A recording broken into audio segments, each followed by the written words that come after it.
Hello, Jason. Can you hear me? All right.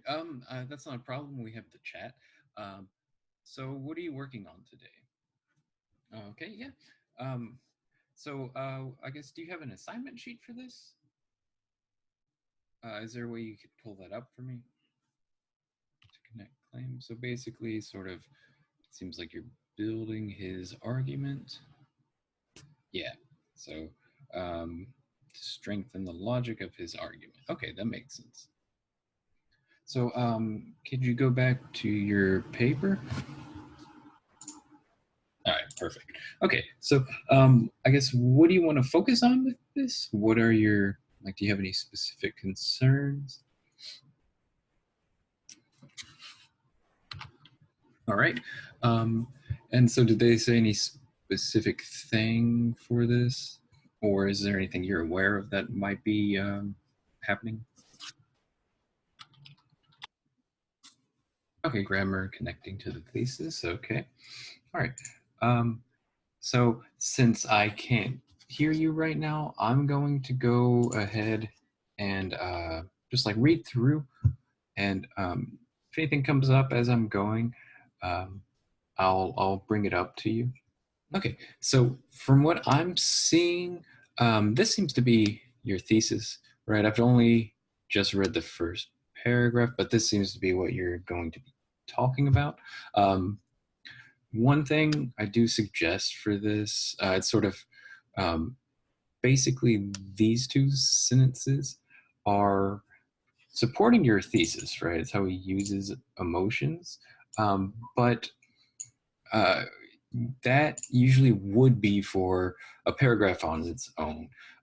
Usually, your thesis, when you present like three things like this, that is going to be like the three body paragraphs. So, a paragraph about facts, one about figures, and one about emotions. So, getting specific like this in your intro, that might be a little too quick. You could probably move this to its own paragraph if you want, or if you have another paragraph talking about emotions, you could probably add it there just to lend more to that. Okay, so do you have any questions about that right now? Okay, well, so right now, like I said, I've only gone through the intro, but that should be what I see throughout this. Do you feel like each of your paragraphs sticks with these three uh, points? Okay, not a problem. Yeah, we can. I'll go ahead and keep reading, and I'll let you know, um, like how the first paragraph goes. Okay. Okay. So one thing I'm seeing with this is that you do bring up the emotions down here. Um, the one thing though is that uh, when you're talking about like appeals to emotion, like in the prompt, um, that's actually one of three rhetorical appeals, basically how we persuade our audience. And the others, so there's three. So there's ethos, logos, and pathos. Pathos is going to be emotions, and logos is going to be more like facts, and in that way, you, as you say, medical facts. But that could work on its own as persuasive. You don't really need to connect it to emotions, even though, like, yeah, like developing cancer, these things are scary, but this is more being informative and just presenting facts, and that works on its own. So that could be one thing to think about, is maybe reframing this like last paragraph a little more focused on the logos, the facts, getting specific like you do, like cancer. Um, so I think that's one suggestion for this.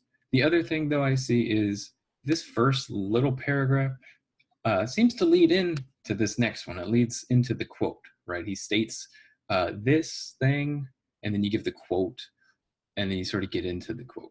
Um, and when we do that, you sort of want to, you don't need to separate it into new paragraphs. It could all just be one paragraph. So you could easily just backspace this. If you want to do that now, do you have any questions about that? Okay, all right, great. All right. So with this paragraph ends on him being trustworthy. And so going back to those rhetorical appeals I mentioned before, this is more like ethos. It's how the author establishes his credibility, his trustworthiness.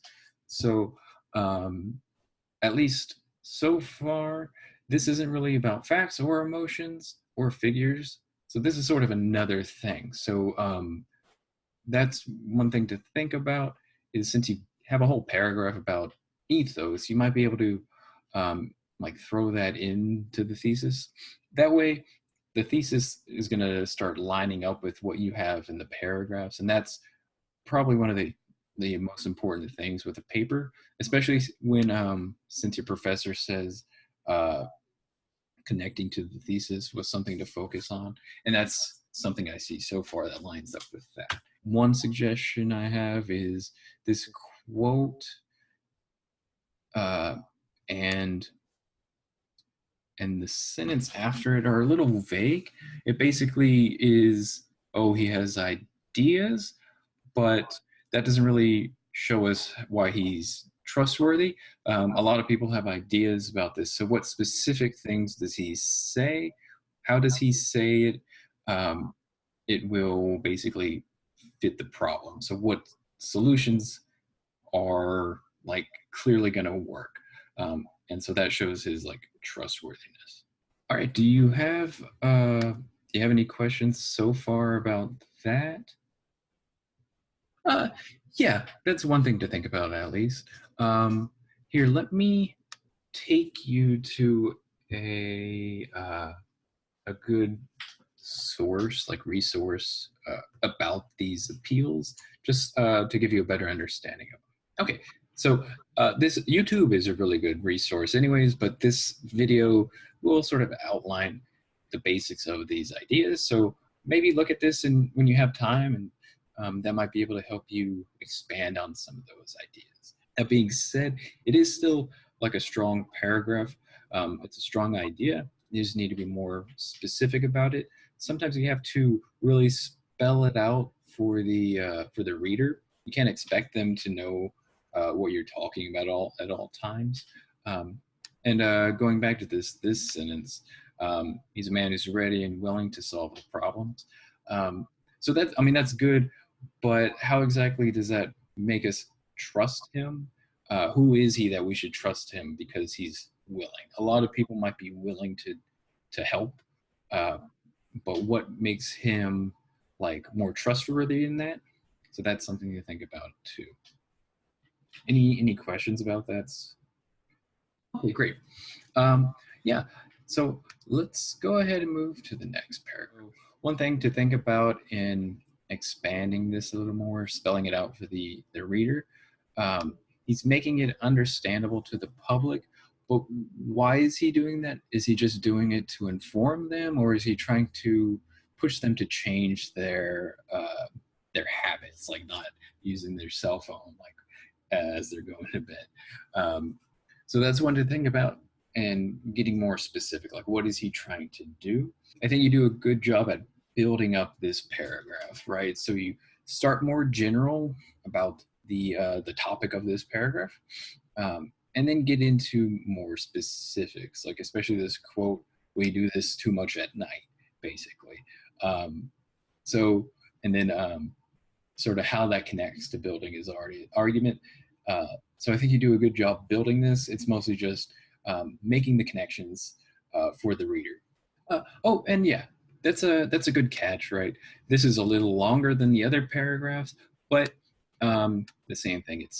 This one starts with a quote, but the last sentence here sort of leads into it. He explains how we keep ourselves from sleep, and that's what the quote sort of says. So yeah, I think that would be a good idea. All right, any questions on that? All right, great. I think you can too. You did a really good job, it seems, in analyzing that text and finding these things to talk about. Um, and I understand this was timed, so it makes sense sometimes. Like we don't have enough time to always go back through our paper, especially when we're on a timeline. Uh, but that also makes sense for like these body paragraphs not exactly aligning up with the thesis. I know from experience when I'm timed, I write a thesis and then my body paragraphs don't get into that, but at least gets your thoughts going in this. Overall, I think you did a really good job analyzing, like I said, and organizing the paper. Any questions on that? Was I clear in all those things? Yeah, that happens to me all the time. I do not like timed assignments like this. So going back to our agenda that we set, the other thing was grammar. Um, there wasn't really a pattern I saw with that.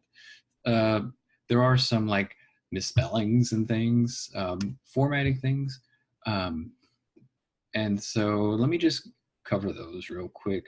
So the first one, um, light pollution, like up here in the title, is misspelled. And I think that happens like throughout the paper. So you can easily just use like words autocorrect like this, and just go through that. As you can see, there are some other areas that are underlined, and that usually means they're misspelled. Since pollution, light pollution, is specifically the topic of the paper, you definitely want to get that word right, just because it is the main thing you're talking about. This sentence, though our day-to-day lives have also been filled with countless arguments over how we are ruining our planet. So just like ourselves, this would become a V. Does that make sense? Yeah, like I said, sometimes we don't have enough time to like review these things like that. There is another example of that in this paragraph. If you want to just glance over it real quick. Perfect. Yeah. Ourselves. Yeah. So self is a good one to look out for. Same with wolf, wolves, leaf, leaves. So there's other ones like that. The other thing is with your page number. Over here, you'll see insert. So go ahead and click that. Okay. And then on the right, somewhere you'll find a tab that says page number. All right. And so just like you had it at the top of the page and on the right side. Yeah, so third one down. Go ahead and scroll down. Yeah, so you can see it carries over. So that way you don't have to go in and manually enter at every page. Yeah, you're welcome. I had to figure that one out on my own. But again, YouTube, if there's anything you're not sure if you can do in Word, go ahead and just look it up on YouTube or Google. They'll usually have some sort of explanation. And yeah, so getting back to the main points we were going to talk about, the clarity, we talked about that, maybe adjusting your thesis a little bit, being more specific with your quotes, and being more clear on how these ideas connect to him building his argument. But I think, again, you did a good job organizing everything, finding all these points. If this weren't timed, I'm sure you would have been able to catch like all these things, explain things more. But do you have any other questions or concerns about any of this? Awesome. I'm glad to hear that. Yeah, so I guess after this session, just try working on that thesis, and adding more of those things that we talked about too, making sure the spellings are all correct. And but again, I think you did a good job with this and the time allotted. Yeah, you're totally welcome. Feel free to make another appointment and have a great day.